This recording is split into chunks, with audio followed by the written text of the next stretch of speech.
And I just, because I talk a lot about my sister. My sister was a teacher. And when she became pregnant with my nephew, the cost of childcare was going to be more than what she was being paid as a teacher.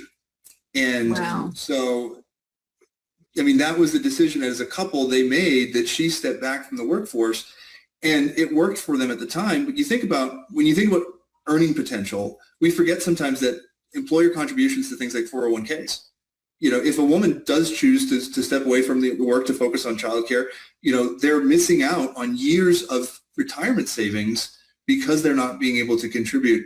They're not having an employer contribution. They're not able to put aside savings for themselves. And I think that if we are serious about recognizing supporting working families, we've got to look at those sorts of solutions as well as saying, we need to make sure that childcare is affordable for everybody. And if that's not your path, right, making sure that everyone is able to still have savings so that you're not reliant on a spouse. You're not financially tied to someone in that relationship. You're stuck in this relationship, potentially an abusive relationship, because financially you can't afford. And I've done a lot of work in homelessness, and people always sit there and say, oh, well, the homeless, they're just drug addicts, they're this, they're that. I was like, no, that's like 10% of the homeless population. Go into one of these shelters, and what you'll find is a good portion of our unhoused neighbors are women and children that are fleeing domestic violence. Mm-hmm. And so we've got to be able to address those sorts of issues. And if I can bring it back just 1 second with one more thing, right? Because we talk about, one area that I've talked a lot about is about mental health. And, as an Army veteran, I did 2 tours in Afghanistan. I lost more of my former soldiers to suicide than I did actual combat.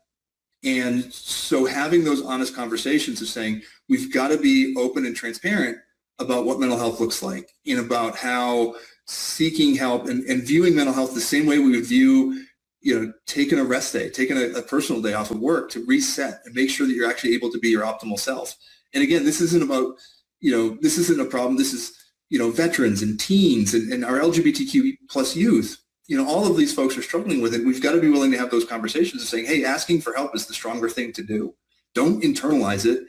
Get out there, ask for help, and be your optimal self.